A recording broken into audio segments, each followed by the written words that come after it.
Tu me dis top? Allez, c'est parti. Top!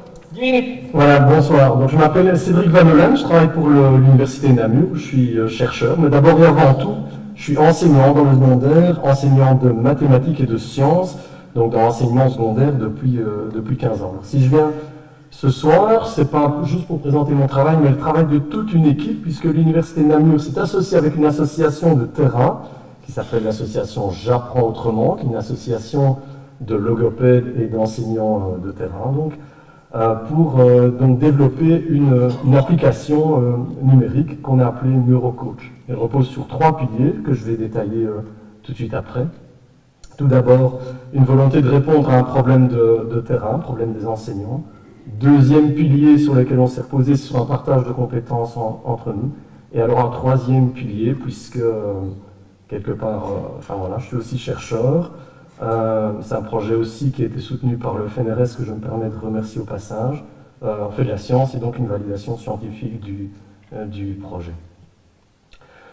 Alors, le contexte dans lequel on se situe, c'est un contexte de grande difficulté pour beaucoup d'élèves, particulièrement les adolescents, pour les compétences en mathématiques et en sciences. Vous savez comme moi qu'à peu près un élève sur 2, selon les chiffres de la Fédération Wallonie-Bruxelles, ne réussit pas soit l'examen, le CE1D de mathématiques ou de sciences. Alors, je vous ai dit que quelque part, enfin, on fait de la science, donc quand on fait de la science, la première chose qu'on essaie de faire, c'est de s'intéresser aux raisons parues dans la littérature scientifique concernant ce problème-là. Et on a pu en identifier 2, alors c'est un problème effectivement très complexe, mais il y a 2 problèmes qui nous semblaient les plus importants. Le premier étant les erreurs de raisonnement et les biais cognitifs, et le deuxième, j'y reviendrai un petit peu plus loin, plutôt lié à la didactique des mathématiques. Mais donc, erreurs de raisonnement et biais cognitifs, je vous donne juste peut-être un exemple pour comprendre de quoi on parle. C'est un problème relativement connu, c'est le problème de la raquette et de la balle, et je vous le lis. Si une raquette de tennis coûte 30 € de plus que la balle, et que l'ensemble coûte 35 €, question, que coûte la balle?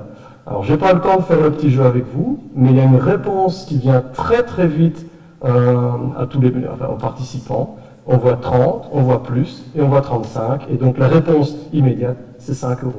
Mais si on fait une simple petite équation du premier degré, ce qu'un élève de 12 ans, voire 13 ans devrait être capable de faire, on trouve la réponse correcte, qui est 2,50 €. Alors, si vous aviez eu envie de répondre 5 €, rassurez-vous, c'est ce que 90% des élèves du premier degré répondent, à peu près 70% des élèves du deuxième degré d'enseignement secondaire, et même, on a poussé le vice, entre guillemets, à poser la question à des élèves de bac 1 à finalité scientifique, et la moitié répondent aussi cette réponse intuitive.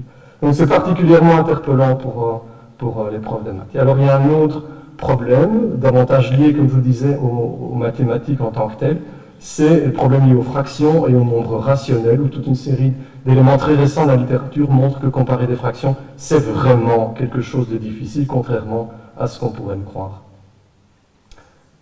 Et qu'on ne peut pas être dopé à son insu. Mais qu'est-ce qu'il y connaît, lui? Moi, je dis qu'on est des gens qui s'entraînent et que si on est dopé, c'est à l'insu de notre plein gré. Non, Richard, ne soyez pas naïf.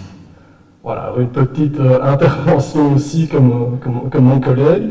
Alors pourquoi je vous parle de ça? Parce que le dopage de Virenque, il y a quelques années, qui a fait un scandale autour de France, c'est un peu une métaphore pour un des 2 types de stratégies lors de résolution de problèmes, et c'est ce que Daniel Kahneman, quelque part, prix Nobel d'économie, appelle le système 1, qui est un système qui est complètement intuitif, instinctif, qu'on utilise 95% du temps, mais qui régulièrement, en tout cas, nous induit un erreur.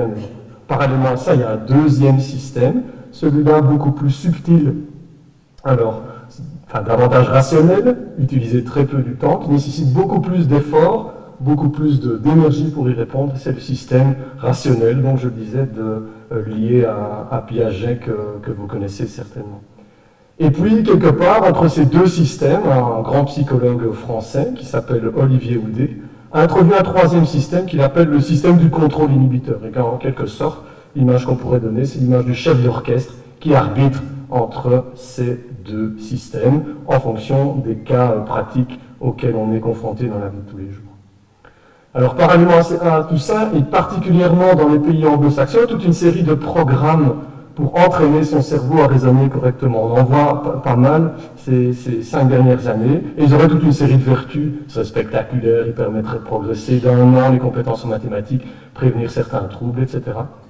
Et donc, avec les collègues à l'Université de Namur, on a voulu essayer, nous aussi, de proposer un programme, puisqu'ils sont si intéressants que ça, et qu'on a essayer de définir de la façon suivante. Donc on a essayé de le vérifier tout d'abord scientifiquement, avec les protocoles scientifiques, c'est-à-dire pré-test, post-test, etc., groupe test, groupe contrôle, et ce genre de choses. Sur un large échantillon, donc on a pour ça travaillé avec 2000 élèves et étudiants sur la Fédération Wallonie-Bruxelles, sur une durée de 12 semaines, pour avoir quelque chose quand même de long, et qui impliquait un protocole finalement de l'ordre de 2 fois 10 minutes par semaine pendant 12 semaines. Une sorte d'entraînement, si vous voulez, de musculation du cerveau pour entraîner son contrôle inhibiteur. C'était en tout cas ça l'idée qu'on a essayé de faire. Alors concrètement, quelques-unes des activités qu'on a proposées, qu'on a développées sur tablette, dans l'application dont je vais vous parler tout de suite après. Une première activité, c'est celle, vous la connaissez peut-être, hein, c'est ce qu'on appelle le stroke couleur. Alors, en quoi consiste-t-elle? On présente des mots, vous en voyez 3, rouge, vert et bleu, écrits dans une certaine couleur, et on demande quelle est la couleur de ce mot.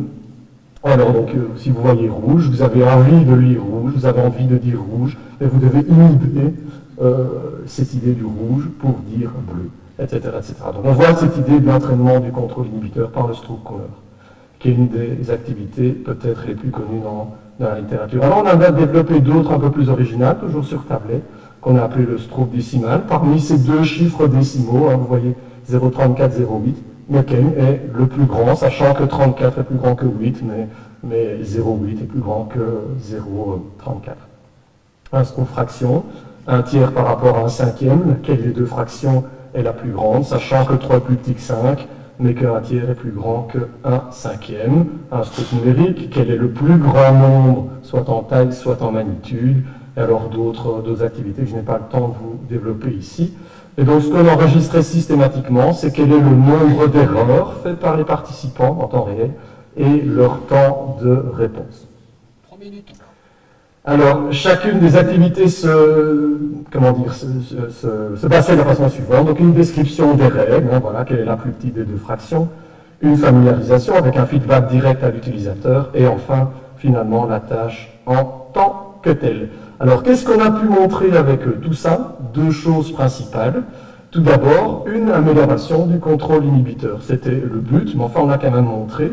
Je ne vais pas expliquer en détail le graphique qui se trouve ici, mais on montre que avec des tâches utilisées par les neuropsychologues, notamment le test de Tricard du Wisconsin, qu'on a aussi implémenté sur tablette, eh bien ceux qu'on a entraînés performent davantage à cette tâche d'inhibition. Et puis peut-être et surtout, on a aussi montré des améliorations en compétences mathématiques et notamment dans la comparaison de fractions.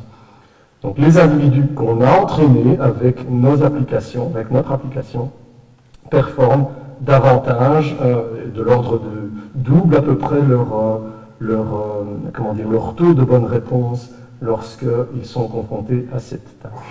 Alors peut-être en conclusion, donc les outils l'application vient juste de sortir, on vient de la rendre disponible sur les différents stores il y a quelques semaines maintenant, mais donc c'est l'objectif de rendre finalement cette application aux enseignants, une mise à disposition publique, de manière à ce que ça puisse être utilisé par le plus grand nombre, avec un objectif très clair pour nous de contribution à l'enseignement, aux enseignants de terrain, mais aussi de continuer à contribuer à la recherche, en ce sens où ce type de problème lié au contrôle inhibiteur peut aussi se retrouver notamment dans l'apprentissage de la grammaire, par exemple, dans divers apprentissages de sciences, et pour les élèves en troubles, notamment TDAH.